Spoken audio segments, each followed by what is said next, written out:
Welcome to Choice Classic Radio. Like us on Facebook, subscribe to us on YouTube, and help keep this show alive by donating at choiceclassicradio.com. For more of your favorite old-time radio shows, join us on our companion podcast, Choice Classic Radio, Mystery, Suspense, Dramas, and Horrors, where we bring to you the most mysterious tales that the golden age of radio had to offer. And now, with 677 episodes made, airing on the Mutual Broadcast Network from 1937 to 1954, we bring to you The Shadow.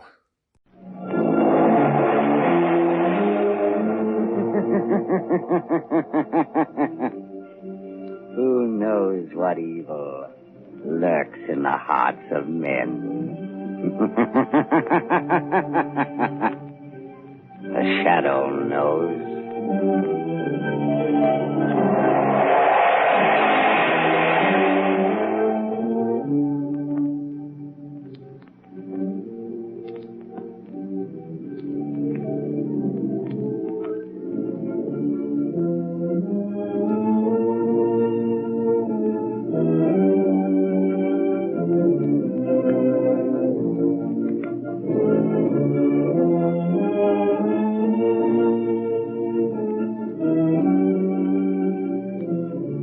Ladies and gentlemen, in a moment, The Shadow will be on the air with a thrilling new adventure. But first, let me tell you about a new kind of tire that makes wet weather driving safer than you've ever dreamed possible. It's the new Goodrich Silvertown tire with the Lifesaver tread. Next time it rains, just notice the way your windshield wiper sweeps the water right and left to give you clear, safe vision. Well, that's how the amazing Lifesaver tread on the new Goodrich Silvertown tire performs on a wet road. It sweeps the water right and left, forces it out through the deep drainage groove, makes a dry track for the rubber to grip, gives you the quickest non-skid stops you've ever seen. And you get this life-saving skid protection plus Golden Ply blowout protection at no extra cost. So play safe. Equip your car with Goodrich Safety Silvertown.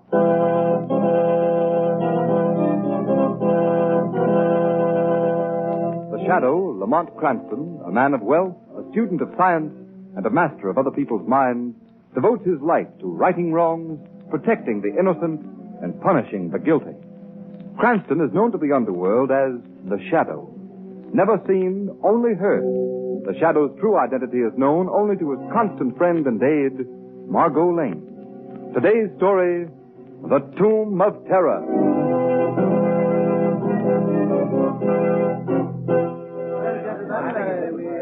And so, gentlemen, we are gathered here on the grounds of the City Museum to pay tribute to those who have successfully brought to this country the building that stands before you, the authentic tomb of the Egyptian pharaoh, King Khufra-Tep.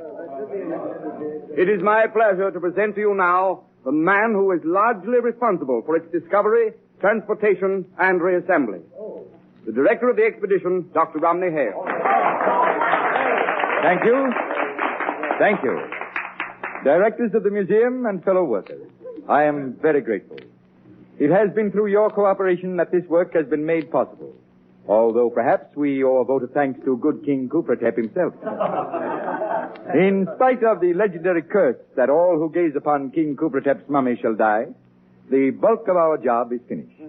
Now, before you are admitted for the inspection, will you excuse Mr. Avery, Mr. Johnson, and myself while we make a brief check of the interior of the tomb? Harry, Jack, will you come with me? Surely, Doctor. Oh, certainly, Doctor.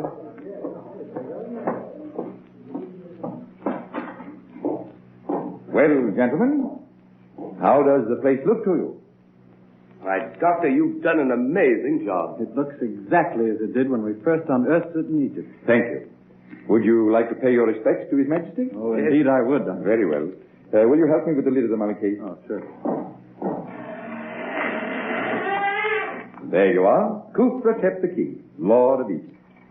My, magnificent face. Yes, wonderfully preserved. We are defying the ancient curse by looking upon that face. Oh, come, Dr. Hale. Surely you don't believe Look at the mummy's eyes. Why, that's strange. They seem to glow. Yes, I see it, too. sort of unearthly light. What is this, Doctor? A trick? No, gentlemen, I give you my word. I don't know what it could be. The light's growing brighter. I don't like this. It's uncanny. Close that case. Let's get out of here, Doctor. I can't understand it. If we hadn't all seen it, I would... Oh! What's the matter? Take his arm, Jack. Let's get him outside. Where did you... What's wrong? What's the matter with Dr. Hale? I don't know. He suddenly collapsed. He was... Jack, what's the matter with you?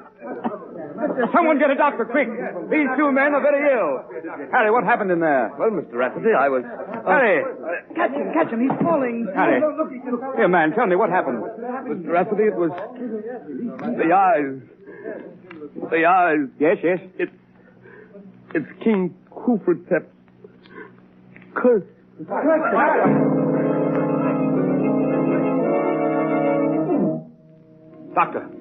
Doctor, tell me, how are they? All three of these men are dead. Hold those fences. What do you got, Chief? A terrific yarn. Dr. Romney Hale, the archaeologist, and two of his assistants died mysteriously an hour ago in King Cooper's tomb. Play up the curse angle and spread it for all it's worth.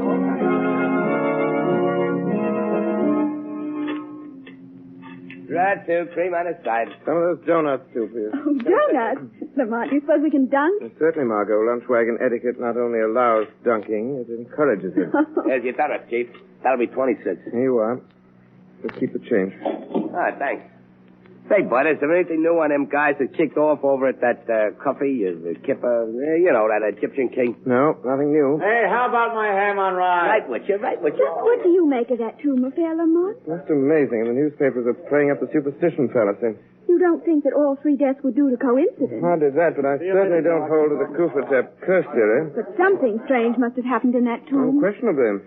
According to the newspaper reports, one of the three men before he died was heard to mutter something about eyes, terrible eyes.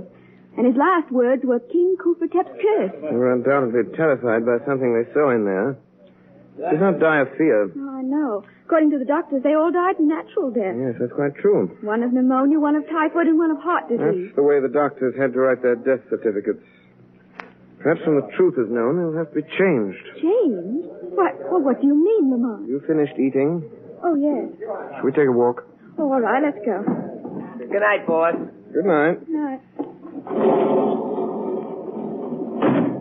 Lamont, what did you mean the death certificates will have to be changed? Three men do not die within seconds of one another of different diseases without a single underlying cause. Oh, that's true. Margot, the mysterious death of those three men has challenged the imagination of the shadow. I must find out the medical details of the deaths of those men. Then you think there's more in it than the papers have printed? I know there is. I can get those details for you. Good. As soon as you have the necessary information, communicate with me. The shadow will await your call.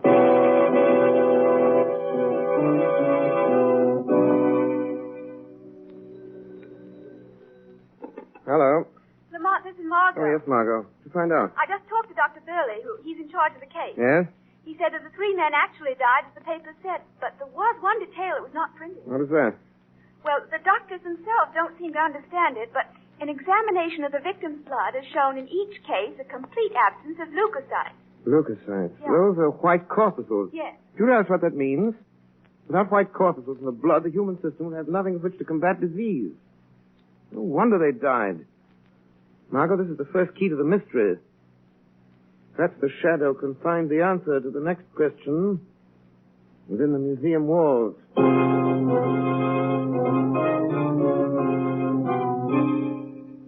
I tell you, we must go through with the public opening of the tomb, as originally planned. But will the public be there? We'll have to take that chance. Gentlemen, I wish we had never started this project. Now, see here, Kent. You've been acting like an old woman about this whole thing. But, Mr. Rafferty, We've poured thousands of dollars of the museum's money into the tomb. And it's up to us to dispel this nonsense about the Kufratep curse. I am not so sure that it is nonsense. Rubbish. Oh, you can't dismiss the fact that three men died. They all died natural death. I wouldn't be too sure about that, Mr. Rafferty.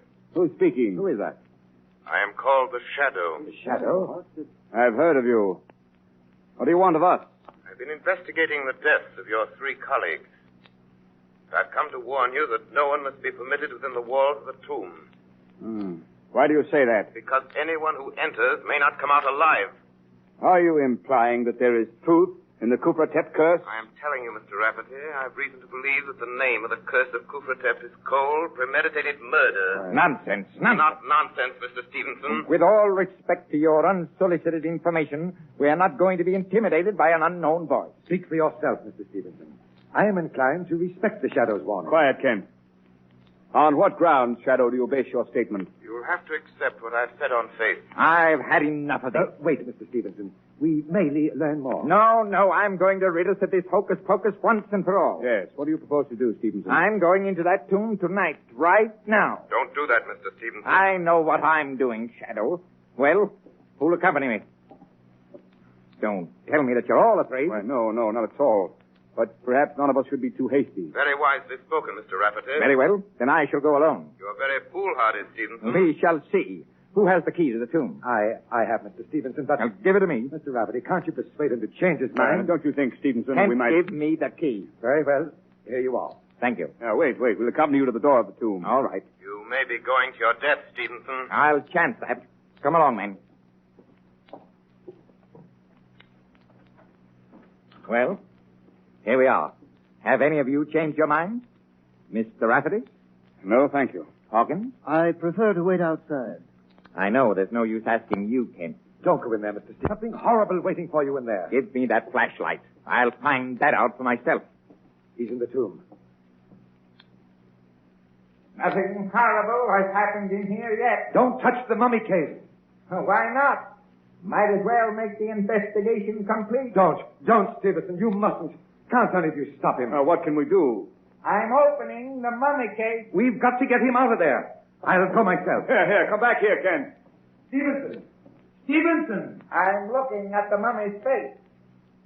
Hey, that's strange.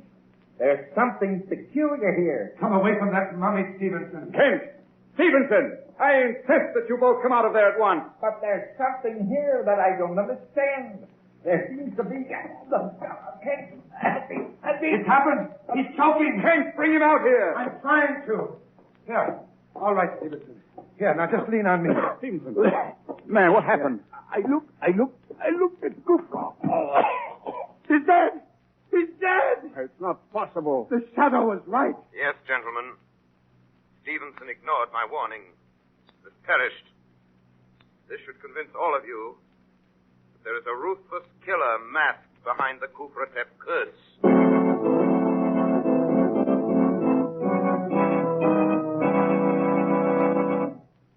Ladies and gentlemen, one warning from the Shadow strikes fear into the hearts of his adversaries. Yes, and just one skid is enough to put the fear of wet, slippery roads into any motorist's heart. The Shadow knows.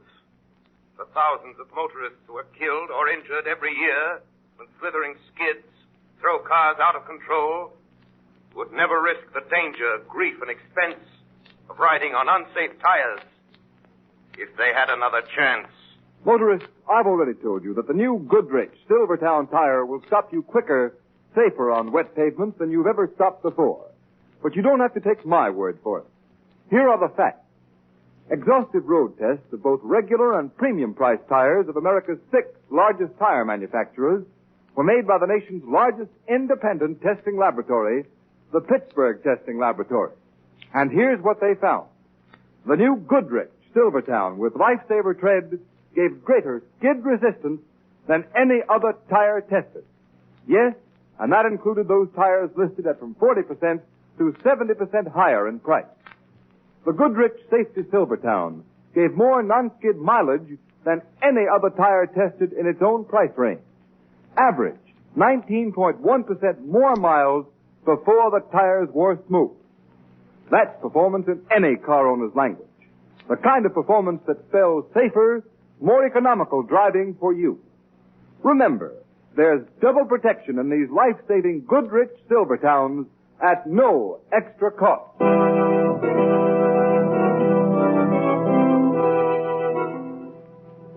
Margot, what did you learn about Stevenson's death? Well, Lamont, the doctors officially called it influenza. What about the blood test? It was the same as the others. The white corpuscles had been destroyed. Just as I thought. That proves that Stevenson was murdered, too, and by the same instrument. But, Lamont, what can that instrument be? It may be a serum, poison gas. I don't know. More important than the killing device is to find the killer's motive. You found out something, Lamont? Not exactly, but I saw a man at the museum about whom I should like to know more. Who is he? Aldous Kent, an assistant curator. I'm sure that he has more knowledge of this affair than he allows himself to show. Why do you suspect him? For several reasons. His apparent concern for Stevenson's safety was a bit overdone. For a scientist, he was surprisingly naive about the Kufatep curse, and most important, in spite of his outward fear, he followed Stevenson into the tomb. I'd like to know more about that man, Margot. And that's where you can help me. Yes, Lamont, but how? By visiting Kent as a newspaper woman. Interview him about his career. Find out whether he's interested in any branch of science other than archaeology.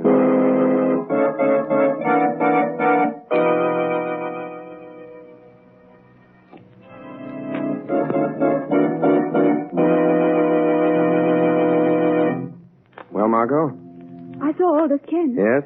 He hasn't always been an archaeologist. He worked at many things. For instance? Well, before he went to work for the museum, he was employed as an assistant by Dr. Faber. You know, the well-known biologist. Very interesting, Margot. I believe that's all I'll have to know. But, Lamont, does that have any bearing on the murder? It may have everything to do with them. I'll be able to answer that question after the Shadow pays a call on Dr. Faber.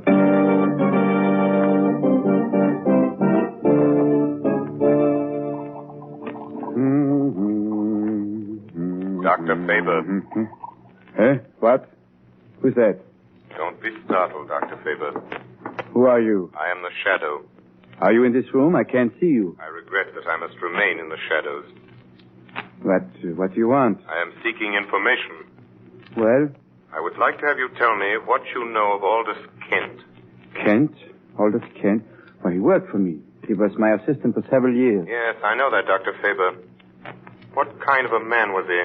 Very efficient laboratory man. Why did he leave your employ? Well, frankly, because he was dissatisfied. Kent was a very moody man. He felt that his work should be more fully recognized. What sort of work did he do? He was active in all the routine laboratory experiments. Can you recall what some of those experiments were? Let me see. Well, he made some really brilliant contributions to our work with the Röntgen ray. That's the X-ray, of course. Yes, I know. Exactly what were those experiments? We were varying the ray to determine its effect on animal life. What was that effect? Well, at one stage of the game, it was destructive. We developed a ray that was capable of destroying the white corpuscles in the blood of the laboratory animals. It's enormously interesting, Doctor. Tell me, does such a ray have the same effect on human beings? Oh, yes, it probably does. Thank you, Dr. Faber. You have given me the solution to the mystery of the Kufatep curse.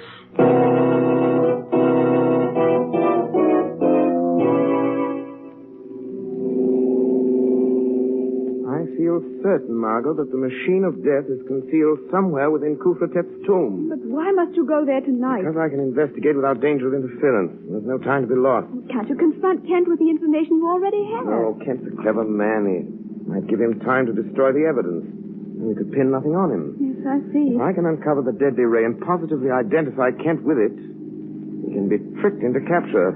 Here's the museum. We turn in this driveway. It's a precaution. I'll switch off the headlights. Lamont, I hate to have you going into that tomb alone. It's an eerie-looking place. No, nothing will happen to me. Yes, that's what the others thought. The others weren't aware of the real danger as I am. Hand me the flashlight, Margot. Here you are. Thank you.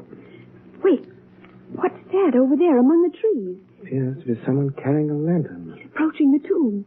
Lamont, who can it be? Wait. I think I recognize him. Yes. The old watchman. Oh.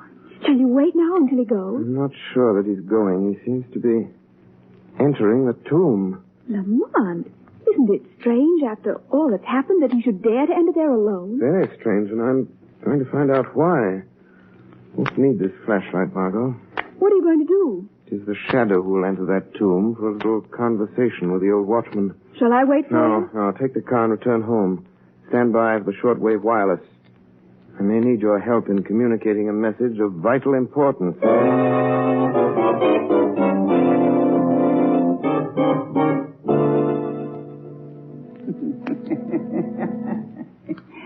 Good evening, Your Imperial Majesty. I've come again to see that you are resting well. Your work is nearly done. Only one more. one more to gaze into your eyes. And then... then the vengeance is complete. You have served me well. Hey, who speaks? Who indeed would speak within the resting place of the king? Are you the... Yes. It is I, Khufratep, Pharaoh of Egypt. Oh, Your Majesty. Rise up. You need not kneel in my presence. Yes, Your Highness. Do not tremble. You have nothing to fear. You are not angry? Angry? Why should I be angry toward one who serves my interests? I have come to reward you. To reward me? Yes. But first, I must have an accounting.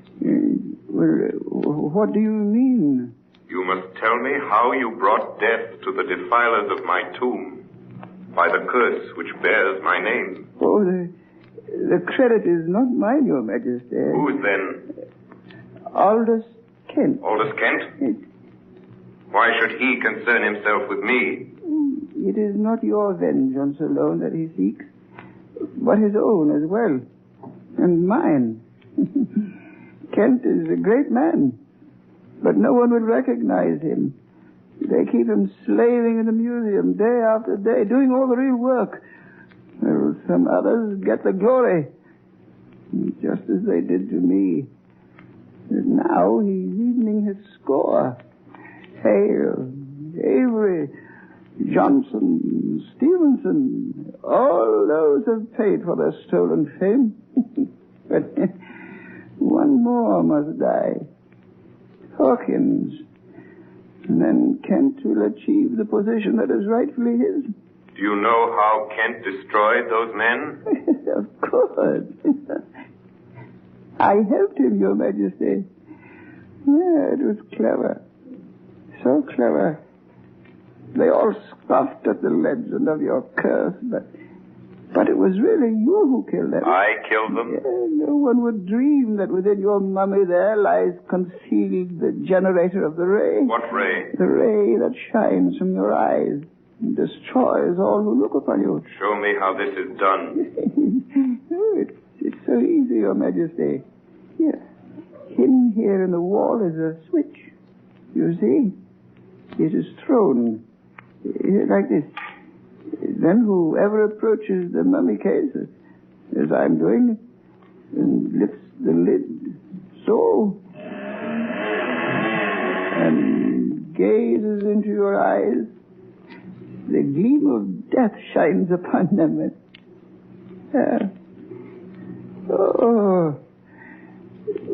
What have I done? I didn't mean to look. I couldn't. Save me. Save me. I cannot save you. Your own evil knowledge has destroyed you. But by your death, you have pointed the way to Aldous Kent's undoing.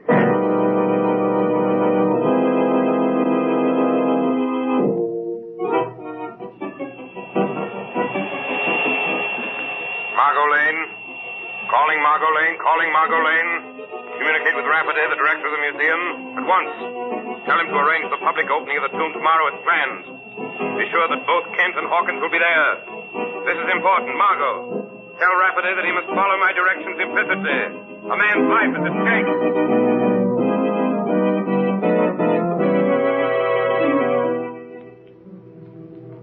Before admitting the public, I have invited you, gentlemen of the press, to gather here to dispel once and for all this nonsense about the legend of the Khufratep curse. Well, just how do you propose to do that? Yes. Well, Mr. Burke, as you know, the tradition is that everyone who looks at the face of the mummy dies. Sure, I know that. I know that. Now, this is Mr. Hawkins, gentlemen. He is the sole survivor of the Khufratep expedition. Yeah, we know Hawkins.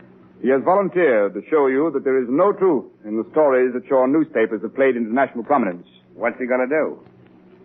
The mummy case will be opened in your presence, and Mr. Hawkins will personally gaze on Khufratep. Now, this ought to be good.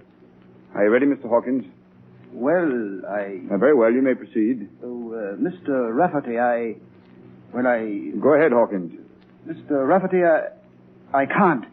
I changed my mind. What? But, Mr. Hawkins, do you realize what this means? Yes, Hawkins, you must go through with it. I'm afraid not, Kent. I've lost my nerve. The prestige of the museum is at stake. Well, you seem to have changed your attitude, Kent. Well, I disapproved of this plan at the beginning, but as long as you've gone this far, I think you should carry it out. Well, Kent is right. Well, I'm sorry, but, well, when I think of the others, what happened to them, and seeing them die, I just can't. Boys, looks like the show's over. Let's go. Wait, gentlemen, don't leave. Now, Mr. Hawkins, if I volunteer to look on the mummy's face first, will you follow me? Well, That's certainly fair enough, Hawkins. Very well. Have I your permission to open the mummy case, Mr. Rafferty? Yes, you have. You're very brave, Mr. Kent. Who's that? It's the Shadow. The Shadow? Boy, what a yarn this is going to be. Shadow, why are you here? I anticipated your performance, Mr. Kent, and I came to see that it was carried out properly. What do you mean by that? Before you proceed, I suggest that somebody throw the switch concealed in the carving on the wall. I don't know what you're talking about. You do know, Mr. Kent. I want your demonstration to duplicate Hale's, Stevenson's, and the others. The switch was thrown then. This is absurd. Here it is. I found the switch. Please turn it on, Mr. Rafferty. There you are. It's on. Good. Now you may continue your little performance, Mr. Kent. This whole thing is ridiculous. I refuse to be made a fool of. Are you trying to back out? I will not continue under these conditions. I thought you wouldn't. You know that to look on the mummy's face when the switch is on would mean death. That is not true. But it is. And no one should know better than you. Concealed within that mummy is a murderous ray.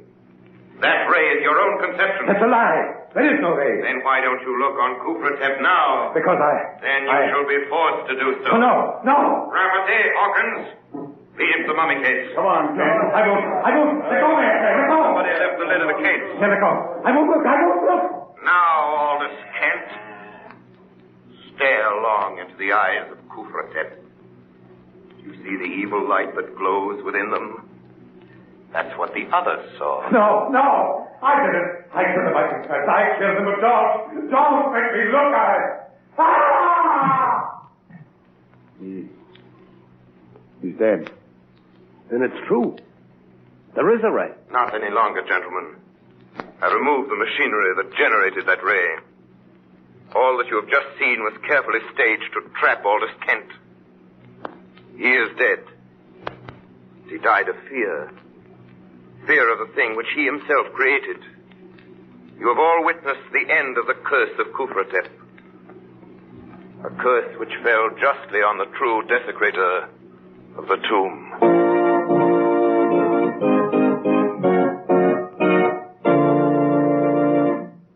You have been listening to a dramatized version of one of the many copyrighted stories which appear in the Shadow magazine, now on sale at your local newsstand.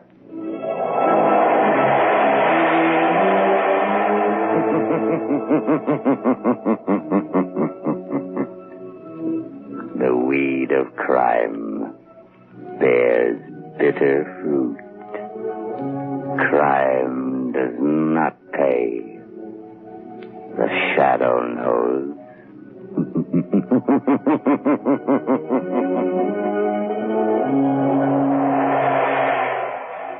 All the characters and all the places named are fictitious. Any similarity to persons living or dead is purely coincidental. That concludes today's episode. We'd like to thank you and remind you to donate at choiceclassicradio.com. Remember, your donations make episodes like this possible.